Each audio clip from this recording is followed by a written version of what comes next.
It's the CSU Pueblo Thunderwolves Coaches Show on Fox Sports 1350. Let's head over to ThunderZone Pizza and Tap with your hosts Jim Brooks and Joe Cervi, joined by Thunderwolves head coach Philip Vigil.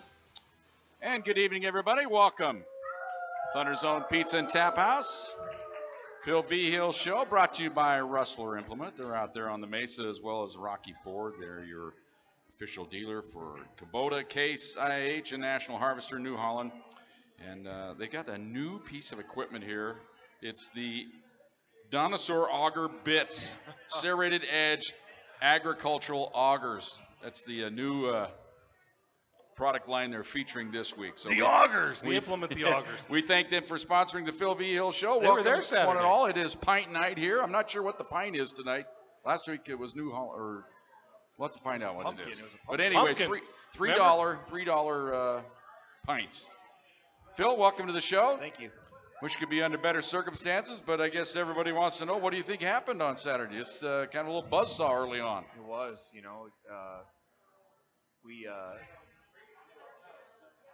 first series, again, just third down, we had an opportunity, did not convert. Fourth down, get the punt blocked, and they score 3 plays later, 7-0, kick the ball off, fumble the kickoff return, and we're down 10-0 before we even blink, and told our guys all week it was going to be a fight. It was going to be a dogfight. They're a very well-coached team, and what they do defensively makes it very difficult on offenses. And we did not come out and execute at a level that were standard that is the Pac way. And so obviously was very frustrated on Saturday and Sunday and watching the tape. And we had our opportunities if guys were going to do their job, and we just had. I don't know if they were pressing. I don't know if they were. I honestly don't know. But we got it fixed and I've had a really good week of practice and look forward to the Ore Diggers coming in here. Yeah, it looked like just a little bit of stress, as you mentioned. Started right from the top. That third down throw was right there and just missed it. Yeah. Cook was wide open. That would have been a first down. When you get that first down on any drive, seems like then it lets everybody relax. Even the 2 runs before that, a lot of ankle tackles in that ball game by Western Colorado. Give them credit. They never let Martinez get away. They looked like there were several times where he was going to have a big run, and all of a sudden somebody's got him by the ankle, taking him down. It was tough. Yeah, they're very good and very hectic defensively, and they're going to put 7 guys around the ball, very similar to what Mines does, and credit to them. They made some really good plays, and we didn't make enough. Well, and also got the punt return to get back in the ball. Possessions even when it was 10-7, but just could not get it rolling. Plus the other big factor in the game was field position. The field was tilted the entire ball game. I don't know what the average number is. I didn't run the numbers, but it seemed like every time they were around midfield or even better when those 2 early scores, and you guys were backed up behind the 20 all day, it seemed like. Yeah, I think our average starting field position was 19, and theirs was the 46-yard line. And so it was, again, with teams and the offense struggling the way that they did, the defense was on the field for way too long. I thought the defense, even under the circumstances, played really well. But we got to sustain some drives offensively, and we've got to do a better job on teams, Well, go ahead, Joe. Yeah, we talked a little bit about kind of the overall picture, and you said the players owned it. Yeah. And I think as a first-year head coach with a new program and some of your guys, some old guys, I think that's got to be comforting that your guys step up and owned it. Yeah, I mean, as a head coach, obviously it's my job to get this team ready to go and prepared, and so you look back and you're like, okay, what did I do differently? What should I have done better? What could I have done better? And I even asked our leadership council, I said, what was different? What in our prep, what in our practice, what was different? And they're like, Coach, we just got to go. We just got to do our job. And it's all of us. We got to get better. We got to be able to look ourselves in the mirror, get better from film, and move on and progress. That's what football's about. That's what life's about.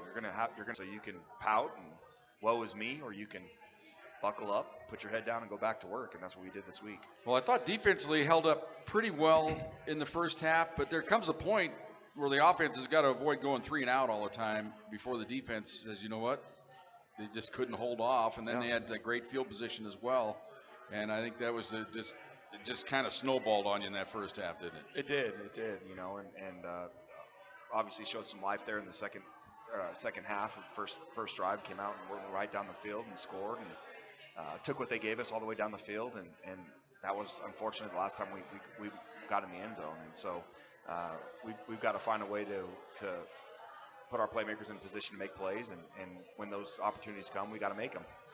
Well, even in the second half, we even kind of mapped it out when we were having our talk. As well, it was obvious, had to come out and get a stop. They did get one first down, but you got the stop, got the ball, went right down the field, scored, then got the ball back, and I think that might have been the key point in the ball game when you got it to 27-14 and had a possession, but couldn't do anything with it. Yeah. And you were right around midfield, I think, with that next possession as well. Then you also had what could have been a game-changing play, could have been an interception, a pick six, just through the hands. No, the DB's hand could have made a remarkable catch, and that would have turned the game around as well.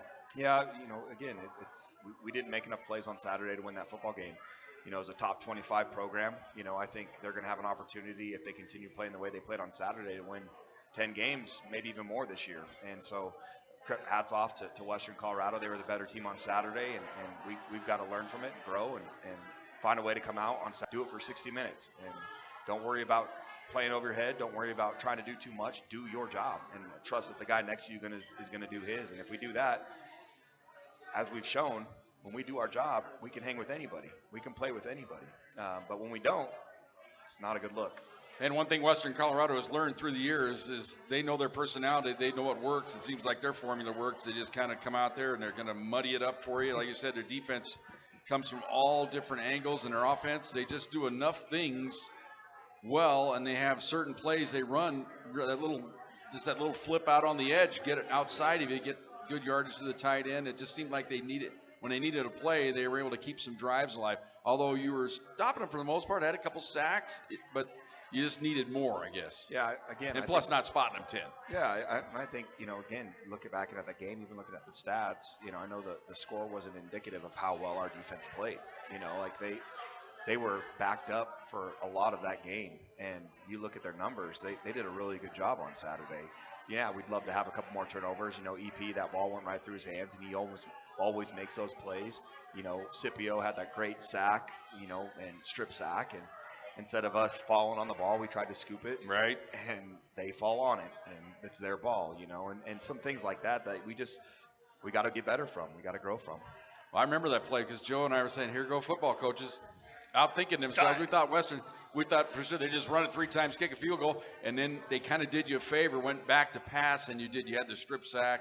That would have been the all-time bonehead call in the world if you guys pick it up and run the distance with it. But they learned their lesson, ran it a couple times, and got the points they needed. Yeah. And their kicker was a lot better than that was advertised. He was money, and again, we looked at the week before, the week prior, you score 49 or whatever at Grant Powerhouse, and then the offense sputters at home on Saturday here. And Jim and I at times, after watching Chen for 2 weeks, we're like, he seemed a little bit confused at what they were showing him, and that's what Todd Howard defenses do. Yeah, he was a little bit in his head on Saturday, and that's, at the highest level. You look at, Patrick Mahomes when he was in the Super Bowl 2 years ago. They got after the quarterback. He struggled, and they were doing a good job of disguising some things, and we had some uncharacteristic play by our receivers, and just things that we've done a long time, and didn't do them on Saturday, and it confused Chance, and just enough where we weren't on the same page, and so I got into our staff meeting on Sunday and just said we got to get back to being us. We got to get back to being who we are offensively, what our offensive identity is, and take what the defense gives us. It doesn't have to be the perfect play call. We just got to be good at what we do and make others adjust. And when we do that, we can put up a lot of points. I'm sure the meetings were like that on Sunday. You get to sit there and just, man, what the heck? Instead, you got to go, got to reflect and go back over it and get back to basics, don't you? You might say, well, what did we do right? Let's build on that. Let's correct what we did wrong. That's exactly right. We've got to, we've got to be who we are, and we can't get too schemy or too gimmicky or too this or that. We've got to play pack football, and we've got to have answers, and we've got to be able to play fast. And when we're able to do that offensively and defensively, we're tough. If we're thinking and we're playing slow, and if we're playing slow, we're not playing good ball. So we got to get back to being who we are. Well, it's Thursday now, and so you've had the day of film, the install. How was it for the last 3 days leading up to today when you came over, when you walked across the street, did you see the pack from the previous 2 weeks, or was there still a little bit of lingering doubt, or do you like where your team's at mentally right now? Yeah, I do. I think, this whole week we've been talking about response, and part of our Built for Life program that we do here, before the season even starts, I have coaches pick, give me a subject that you think you're an expert in that you want to talk about. And so they all go through and pick a subject, and then I go through and say, okay, this week you're going to talk about this. This week you're going to talk about this. And before this season even started, we picked respond for this week. And so I don't think that's a coincidence, And so this week we've been talking about how are you going to respond? What is your response going to be? And whether it's life or football or whatever, bad things are going to happen. Things that you didn't think were going to happen. How are you going to respond? And practice has been very intense this week. And so I've been very pleased with practice throughout the week. It's gotten better and better and better every single day at practice this week. And I'm excited to watch these guys on Saturday play pack football. That was kind of my question is, we're a new relationship. Did you coach them hard this week or harder? Do they know that they've been coached this week? Our approach we try to keep it the same every week. I look at, okay, well, how can I affect what we're doing on Saturdays through practice? Okay, we haven't started fast. Well, we have a drill every single week where we call it spot the ball, right? Where no matter where we're at in practice, I've got a little air horn. When I blow that air horn, wherever that ball is spotted, we're playing it. Ones versus ones, you play it out. So the week after Grand Valley, when we were doing the spot the ball stuff, guess what we were doing? Overtime situations, right? Okay, overtime, offense got to score 8 points, defense, you got to keep them out. That's what we were doing all week. Felt like we needed it after Grand Valley. This week, every time we did it, it was right at the start of practice. Why? We got to start fast. We got to get our juices going. We got to be ready to go right now. And so that was kind of a little bit of a unique, wrench that we threw at them this week to try to ignite. Hey, we got to play from the opening kickoff, and we got to be ready to go rock and roll. Did you like what you saw? I did. That's one of those things that you, in your mind, you hope this works, but did you see what you wanted to see? Oh yeah, we did. It was back and forth, which is good. There was not one side that was dominating. Like I said, the intensity all week was very, very high. We're pulling guys apart. And I love it. You got to have that. The scout team this week was phenomenal, and one of our linebackers, Caden Dollar, he's had a great week on the defensive scout team, and comes up and makes a play, and one of the offensive linemen gets in his face like, you don't want to be great? You don't want to be great? I'm going hard because I want you to be great, and that's the kind of stuff that fires me up, and I'm like, man, that's awesome.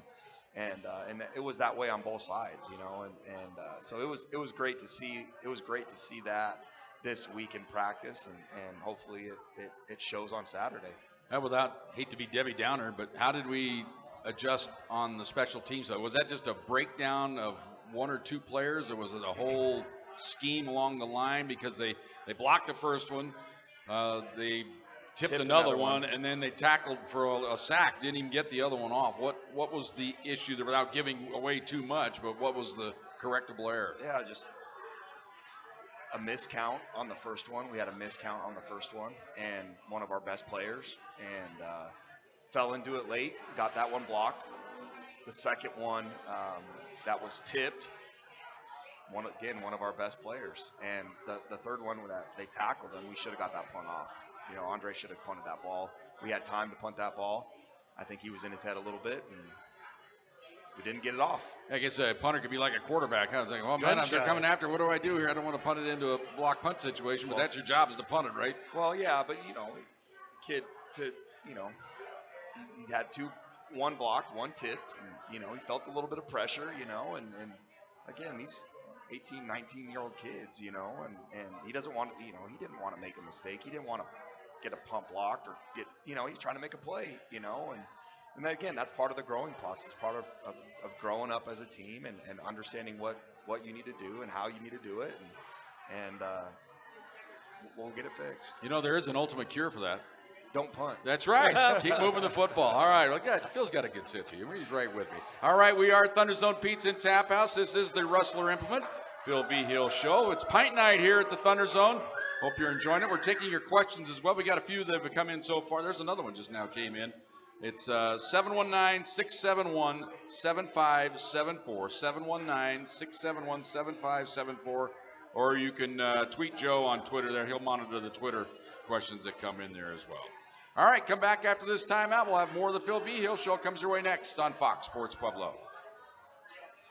Tax-free coverage for details and restrictions. Attention, anyone that owes money to the IRS. The IRS has restarted aggressive enforcement actions against taxpayers who owe back taxes that were temporarily suspended for COVID. If you owe $10,000 or more, you must hear this. It's the CSU Pueblo Thunderwolves Coaches Show on Fox Sports 1350. Let's head over to ThunderZone Pizza and Tap with your hosts Jim Brooks and Joe Cervi, joined by Thunderwolves head coach Philip Vigil. All right, welcome back. ThunderZone Pizza and Tap House. Good crowd on hand here tonight for Pint Night. And we're still awaiting our grub. What did you order tonight, Joe? We went back to basics. We went back to play good, eat good, feel good food. It's on its way. We got the order in a little late though. Communication from the top came down a little bit late. That's on me. I own that. Usually I grab them when I walk in, and I didn't. And then there's a bunch of people in the bar. It's not good. And then I had a little voice in the back of my head saying, I'm going to be talking to the waitress trying to order us food when we go on, and Jim's just going to vilify me on the air. So I gave it to another waitress to relay to our waitress so that I could make tip off with the headset. Well, our sponsor is Rustler Implement. They're their local premier Kubota, Case International Harvester, and New Holland dealer. Like their Facebook page, you got a chance to win some Visa gift cards there. They have all kinds of promotions going on. You can check out all their new products. They also got another new product I'm seeing on their webpage. Joe, are you in need of a hay buster? All-purpose seed drills, you know? Only if it's a 10.7C. What about a It's weed, a 10.7C. That's the one I need. There it is.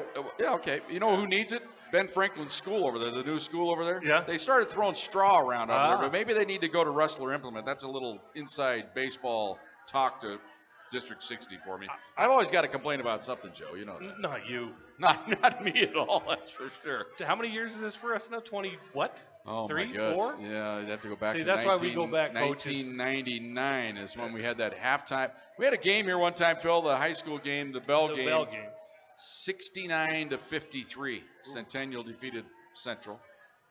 13,000 Joe and I had a little talk at halftime. That's the first time we got together on the air, and then ever since, then they decided to bring him over to do color. We used to do high school football here in town, but so in other words, we've been together a long time.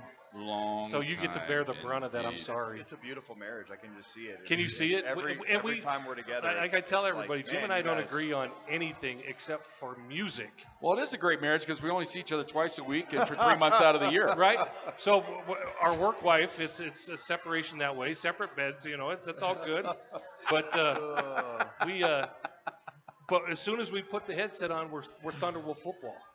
And it's been that way for a long time now, and that's why we were kind of Saturday in a little bit of shock, only because of what we saw weeks 1 and week 2. And I'm like, okay, how does a first-year coach get that back?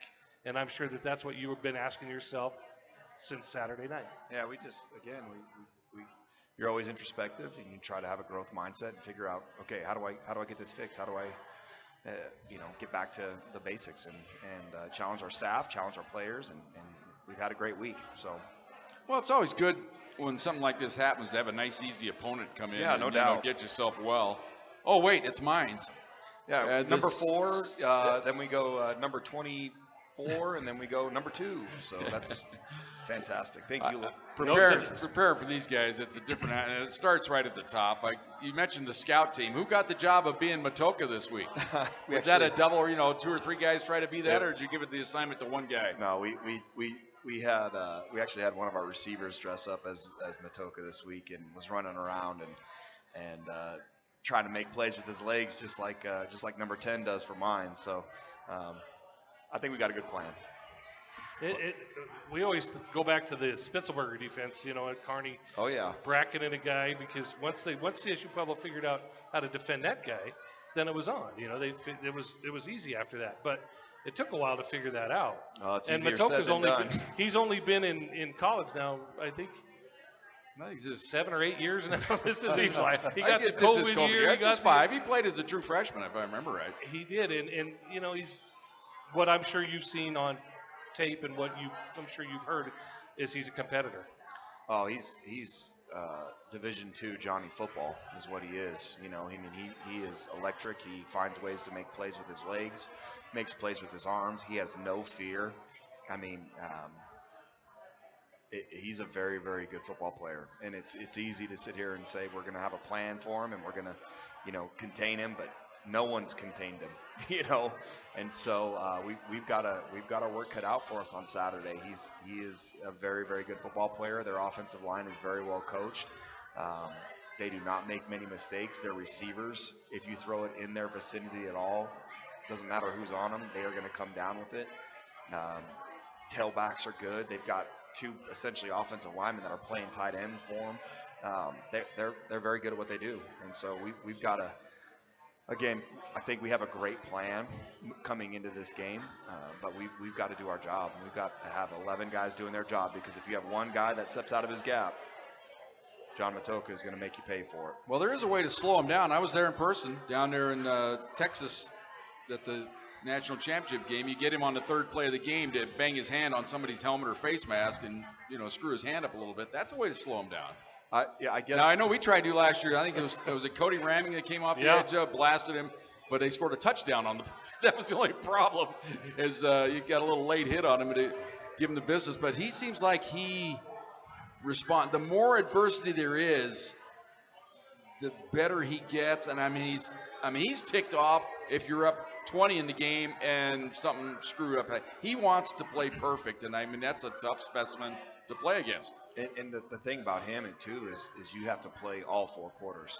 You know, you look at some of their close games that they've had, even this year, you know, they've been down in the 4th quarter, and he leads them with, you know, against Angelo, I think they scored 21 points in the 4th quarter, you know, and against Western Colorado, Western was beating them last year. Right. They scored 20 points in the 4th quarter, you know, and you've got to play all 4 quarters with that guy, because if you give him anything, he's going to make you pay.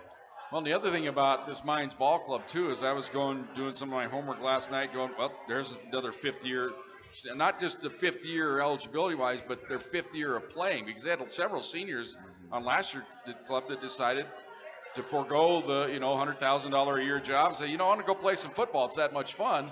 And they had at least, I thought, probably 15 guys that are playing, which in effect is their 6th year of college football, 5th year eligibility-wise with the COVID year. Just defensively, they have one kid who's not a junior or senior that's starting for them. That's it. Everybody else is a junior or senior, and vast majority are seniors that, again, these guys have played together. They've been in their system for a long time. They played in some elite level games, and they're tough. Defensively, their front 7 is as good at block destruction as I've seen. They just understand leverage. They understand how to get off blocks. Their linebackers do a great job of getting skinny and really getting after the quarterback. I mean, last year they had 71 sacks, 10 against CSU Pueblo in the playoff game. We've got to offensively keep Chance upright, get the ball out of our hands quickly, and find ways, creative ways to run the football, because they are going to put 7 guys in the box at all times.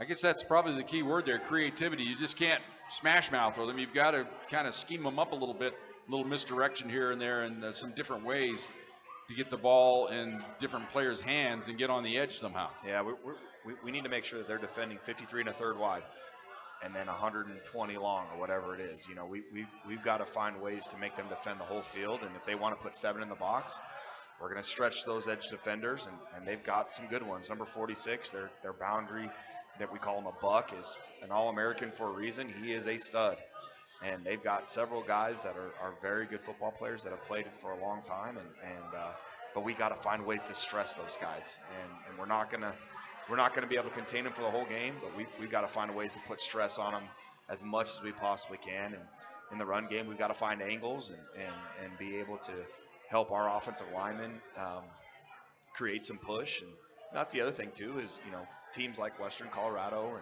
and minds. Like, when they're going to put that many guys in the box, the best thing to do is get big and control the line of scrimmage. And we still have some room to grow there. We're still very inexperienced on the offensive line, and we're not there yet. We will be.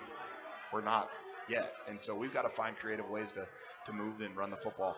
Well, it sounds like an impossible task, but as you mentioned, you can draw back on games of the past to get different opponents have been able to, I don't say expose them, but find ways to control them, I guess, and, to get on top of them a little bit.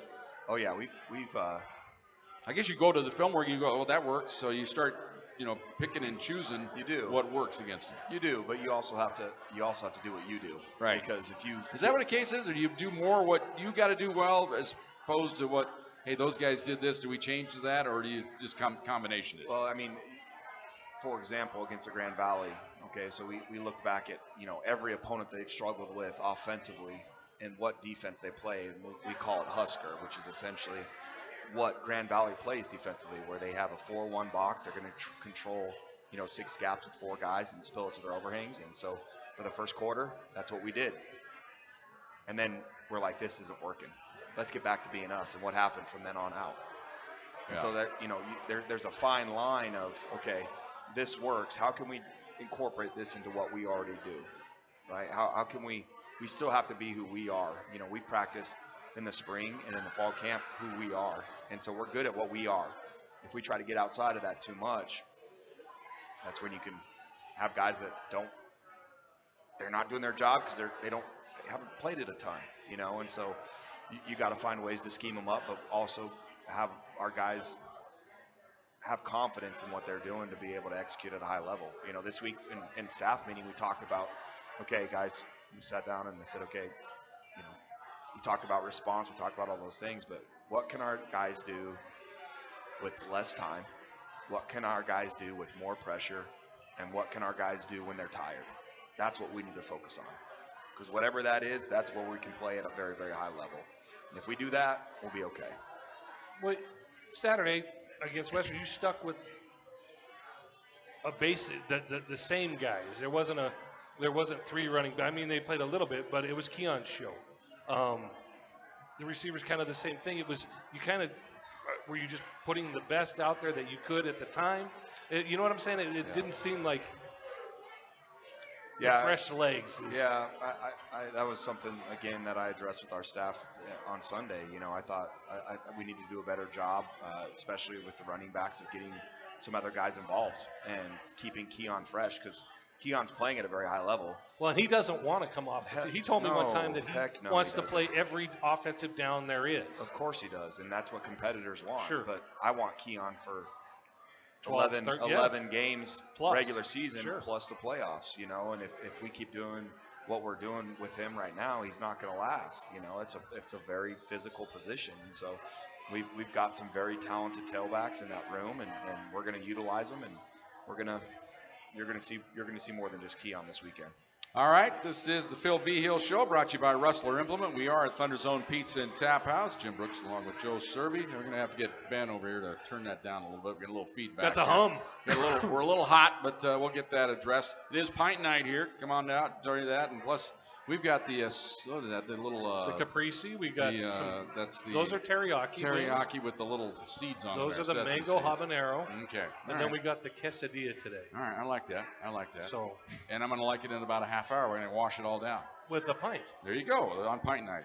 All right, come back and join us. We got your questions. They're coming your way next. If you have a question for the coach, 719-671-7574, 719-671-7574, or tweet Joe on the old Twitter machine, or as it's called now, X. It still tweets to me. It is weird. It's X. Just go to X. All right, back after this timeout on Fox Sports Pueblo.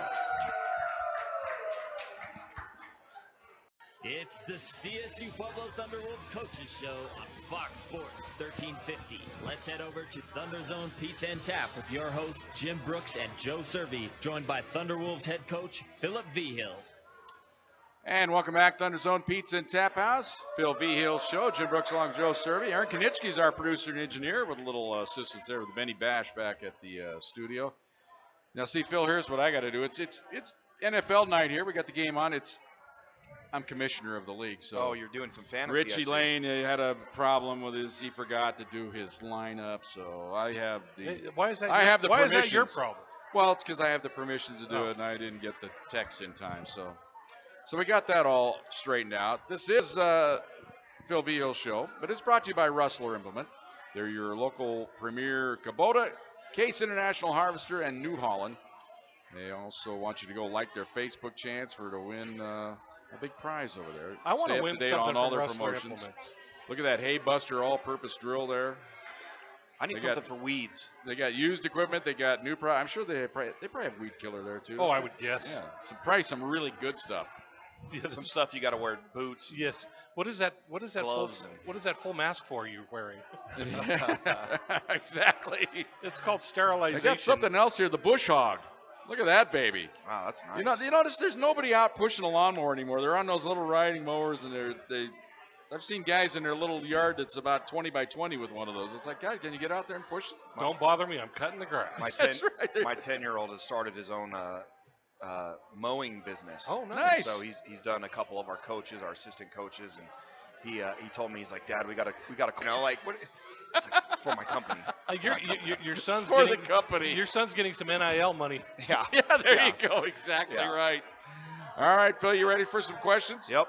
All right. Of course, the first one I'm looking at is Richie Lane about his fantasy team. All Can't help you there, Richie. Yeah, there you go. Uncle Charlie checking in. He goes, it was a little disappointing Saturday. It didn't seem like anything went well there early on the ball game, and I guess that's an understatement. He knows mine's going to be tough. He goes, what's the number one priority against the Orediggers going into the ball game that you must do to win the ball game? Do our job. Do your job. That's what we've been preaching all week long. We've got to do our job. No one else's job. We don't have to be anything we're not. We just got to do our job. And if we do our job, we'll be okay. If we don't, we're going to be in for it. Well, it's almost like we have to play as good as we can play. But that should be every week. We don't have to play over our heads. No, but we just have to do our job. Yeah. Just you having a job to do your job.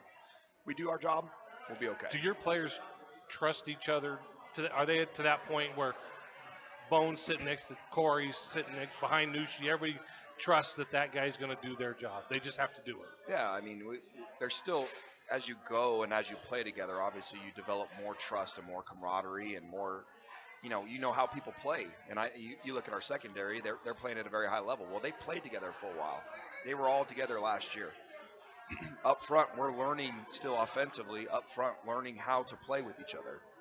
We've got a lot of new guys up front. We've got a new quarterback. We've got, new outside receiver. There's some pieces there, but we're not as good as we will be in 4 or 5 weeks from now. Right. And that's just, there's no substitute for playing the game and playing it together. And so, again, I think the biggest thing for us going into Mines is, if we want to break it down offensively, defensively, we can absolutely do that. Offensively, we got to keep Chance upright. We've got to find a way to protect the quarterback. We've got to find a way to protect the football. And we've got to make him defend the entire field.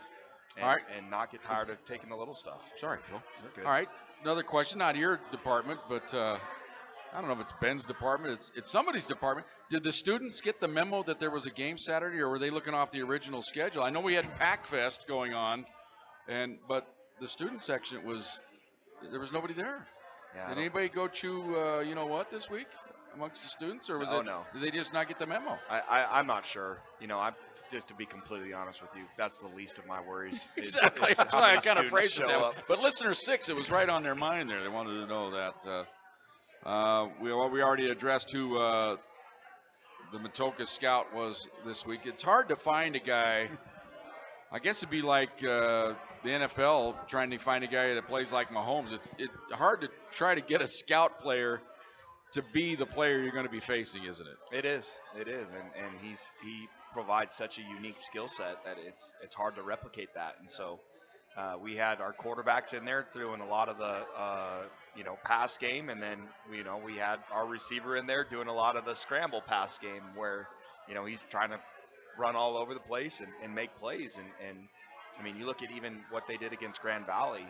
Majority of their points were off of Matoka, a broken play where they had him dead to rights, and he finds a way to get through there. And He is slippery. Oh, isn't he? my goodness. Escapability. Oh, it's unbelievable. He's such a good player. And Is in your coaching tree and history, is there somebody that you have either patterned your style off of or found drills that work best for your style of coaching when it comes to scout team preparation? Is there somebody that, man, they just do it so good? Yeah, I think, you you take bits and pieces from wherever you've been, and one thing that I took from Northwest Missouri that I think is really good is our scout teams run, our scout offense that's going against our defense is running our offense. Our scout defense is running our defense. And so we as coaches learn their signals, we learn their terminology, their verbiage, and so that way throughout the entire fall, we're calling it exactly what our defense is calling it for our scout defense. And so they're playing our defense all year. Now, obviously, schemes change and things are tweaked here or there, but for the most part, everybody kind of does the same thing. And so that is going to pay huge dividends for us as we move down the road. But then again, just being efficient, right? Offensively and defensively with your scouts, being efficient, finding ways to communicate so that you can get plays in and ran quickly. The one I always admired, and I always thought when I first heard about it was ingenious, was Pat Summitt, the women's basketball coach at Tennessee. She would practice against men. They would have college students that had to try out to play against her team, and they were men. And her women's teams were beyond great. So average Joes off the street are going to get schooled, but she liked the speed and the physicality. And then sometimes, if it was a big game, a UConn or whatever, she'd be 6 of them out there. Now what are you going to do? And she'd make her team figure that out. And I always thought, man, that's a way to get a scout team, have somebody like that. But do you ever, like with a Matoka, put 12 guys out there instead, or 13 guys out there? No, I've never done that. No? I need to put an ad in the school paper, see if there's any girls on campus that want to come out and be the scout team players. Just follow Pat Summitt. Yeah, just say, hey, work for Pat Summitt. We'll find some girls out there. The problem is if they start kicking your butt. And then what do? Then we put them on scholarship. scholarship. You give them a job. That's right. That's right. Here's some pads. Yeah, that's All right. right. One of our other listeners wanting to know, was there any temptation to maybe change quarterbacks at some point in that ball game just for a change of pace, maybe for a spark? You did for brought Kroll in on the goal line there, but that was worked to perfection. Everybody seemed to go with him. He just handed the ball off, and voila, there was a big hole. Yeah, Stevie is. We're going to have a role for Stevie in every single game that we go into, and he's been an awesome teammate. He's been an awesome leader for this team, and he is always going to have a role with what we do offensively. He's a good dude. Oh, he's great, fantastic, and the quarterback room is very healthy. Those guys compete, and today's Thursday for us on our team. We call it Thankful Thursday. And so each player that I'll pick 1 or 2 players to come up in front of the team after practice, and they call a teammate up and they tell that teammate in front of their teammates what they're thankful for and what they're thankful for from them. And a couple weeks ago, we had Chance come up, and he called Stevie up, and he said, "Man, I'm not as good as I am today if I don't compete against you every single day, and we help each other out. And if I have a question, you answer it, and if you have a question, I answer it, and I appreciate you, I obviously, Chance didn't play as good as he has played in the last 2 weeks, but he's earned the right to be in the football game, and so it was never a question for us where do we need to pull him."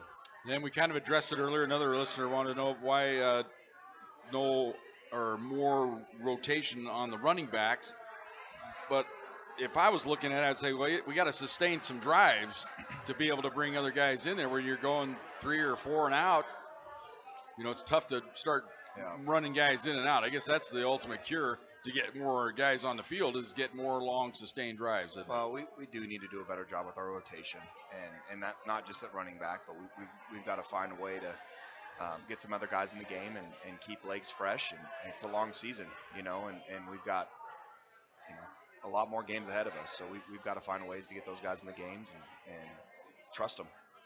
All right, we thank all of our listeners for sending in the questions each and every week here on the Phil Vigil Show. We'll get to as many as we could. I think I got to all of them here this week, but I always hear from say, "Hey, you missed my text." Well, it's because it was 2 days ago, right? But I think we got them all in.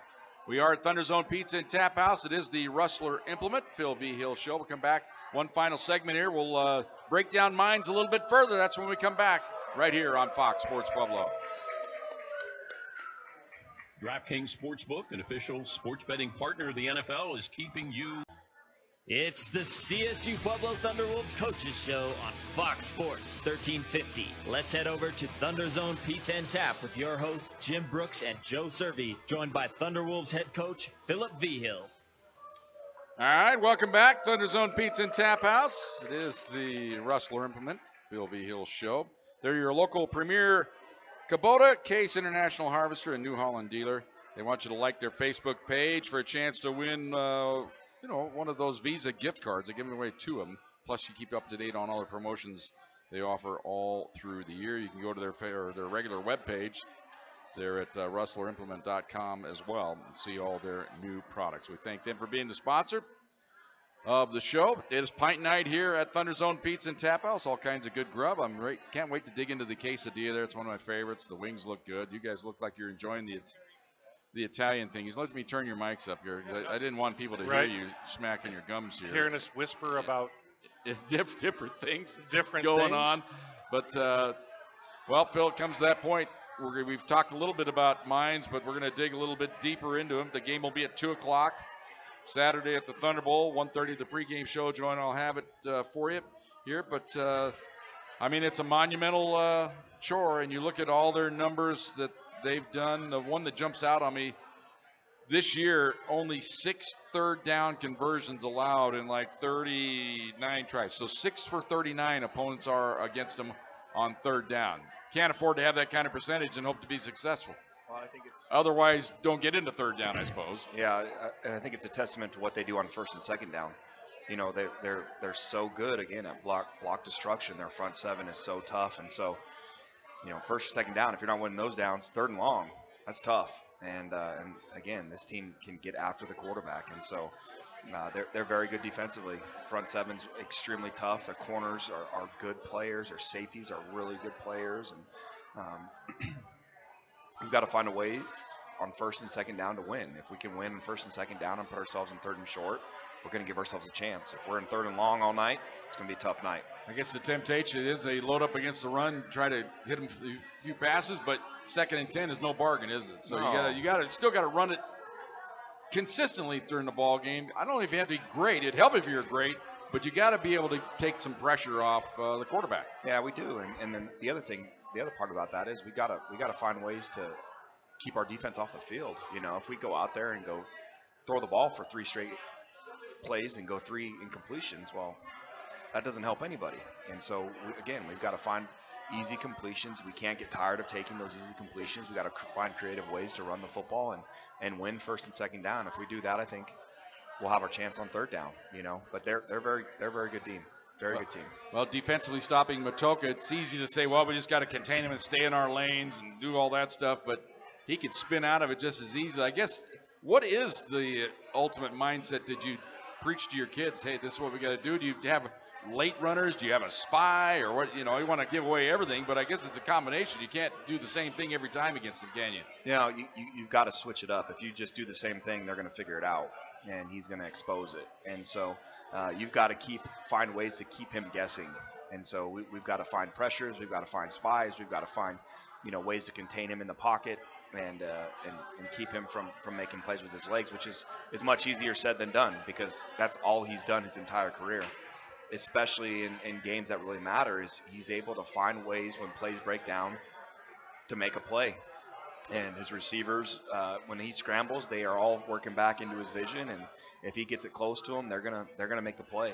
And Max McLeod, their receiver number 3, is one of the best in the country, and they have a little synergy together, don't they? It's amazing. They do, and it's there's some catches that he makes. You're like, how did he do that? But Matoka just throws it from his hip and rips it. And a lot of games between those two. They played a lot of games together. They do. We've been calling their name for a long time. Well, my old high school friend Troy Tack, we were fishing this weekend. He's a mines guy, and he was on the field when he said he more or less dropped it in the bucket. He says one of those beautiful passes he's ever seen. He can just launch it and it's amazing the accuracy he has. Everybody thinks he's just a runner and out there scrambling, but he can also sit there in the pocket and throw a dime, as they say these days. Yeah, he's efficient. He's efficient as a passer, and he makes that offense go. And so we gotta find a way. I hate to have you rubbing your head like this already, but I think we're all right. But thinking out, but you want to get into the game, I suppose, and just be physical, I guess. Out physical him. Yeah, I just want to play our game, and I want to do our job and play pack football. And again, if we do that, I think we can play with anybody. And so that's been my biggest focus is focusing on us and doing our job. And yes, there's going to be ups, there's going to be downs in the game. And how are you going to respond to those things? And we've got to find a way to get it done on Saturday. And so it's going to be a challenge. I mean, they're the number 2 team in the country for a reason. They've earned that. They went to the national championship last year. They're undefeated, and they beat Grand Valley and Angelo already this year. Top 10 teams in the country, and so we've got to find a way to match that and go get after them. Your team seems to rise to that challenge. You played at the perennial best team in Division II. Played him to double overtime. Now you're going to play against one of the best players in Division II, and he's going to bring out the best in you. You hope, but it seems like this group of Thunderwolves likes that challenge. Well, they even before our first game, you never really know what you got. You watch them in practice, you watch them in scrimmages, but you never really know. And our defense was like, just wait. My DBs were like, just wait till game day, just wait. And when they turn it on now, boy. It's fun. It's impressive. It's a lot of fun to watch, and they fly around and make plays. And so we're going to have to find a way to make plays on defense on Saturday. We're going to have to find a way to sustain offensive drives on offense, and I think we've got a great plan for both. And now it's about going out and executing. Well, in a game like this, it goes without saying, any game, take care of the ball, win the turnover battle. But especially in this situation, you got to figure out a way to turn them over a couple times. Plus, you cannot afford to give them a short field. They don't beat themselves. They're very smart people. I guess at this point, yeah, exactly. You take a 0-0 turnover battle right now, wouldn't you? Yeah, they're good at what they do. And I actually, my first year coaching, I coached at Colorado School Mines. And really? My brother played for Mines, and so he's actually with his family right now. They're in an RV heading out here. Are they listening? I don't know if they're listening. What's his name? Alex. What's up, Alex? Alex Vigil, what's up? Yep. And well, you can tell Alex will put it on the YouTube channel. He can listen later. What position did he play? He played outside linebacker. All right. Yeah. Did you play against him? Oh yeah. Okay. Undefeated against him. That a kid. Now you probably played quarterback like a linebacker, right? Yeah. Physical? We did what we did.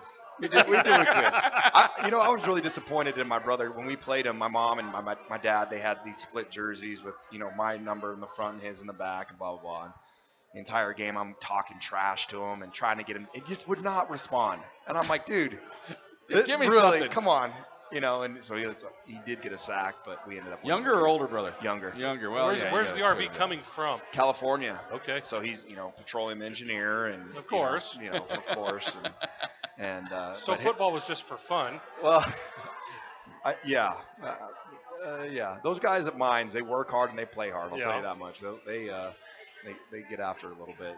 My brother and all of his buddies, every Friday night they'd start it by going on the short tour at Coors Brewery. Of course. Yeah, they'll walk in and turn to the right. Is that a right turn or a left turn? I can't remember. I think it was a right turn. Wasn't it? Now they changed it because you used to be able to go in and get 3 free beers, and now you can't do that anymore. You can't do that anymore. Wow, I remember doing the short tour. That was always he will be in pack gear on Saturday, though. I'll tell you that much. So. Okay, you think? That's good. I know. Oh, did you send him some swag? I'm going to give him some when he gets here, and if he's not wearing it, all right, we're going to have an issue. Phil, your final message to the fans. I'm sure you'd like to see a nice sea of red out there and just get after it and help the fans match your intensity. Yeah, we need you. We need you to come out in full force. We need a home field advantage this weekend. We need you in the crowd and loud on third downs, and we need to scare John Matoka a little bit with some of our Steel City tough people out here. So let's get in the stadium and get in the Thunder Bowl and watch our guys go to work. All right, we're looking forward to it. We'll have the ball game for you here on Fox Sports Pueblo. 1:30 with the pregame show. Kickoff right around 2 o'clock, about 2:02, I guess, will be the official kickoff time, but we'll have the ball game for you. No live television, so if you want to hear it live, you listen to Joe and I, and we'll have the call for you there. We thank everybody here at ThunderZone Pizza and Tap House. We thank our fans that showed up as well, and everybody involved here with the show. My partners, Joe Cervi, Benny Bash, and Aaron Kinnischtzke have been our producers and engineers tonight. For the head coach and Rustler Implement, of course, our sponsor. We also thank Ben over there. What's Ben's last name? Greenberg. Okay, that's all right. We always got to get Ben's last name right. What did I call you last year, Ben? I can't even remember what we called you. It wasn't Greenberg. Ben Stiller? Something like that. All right. All right. We thank everybody. We'll see you on Saturday at the Thunder Bowl. For Phil Vigil, for Joe Cervi, I'm Jim Brooks. Good night, everybody.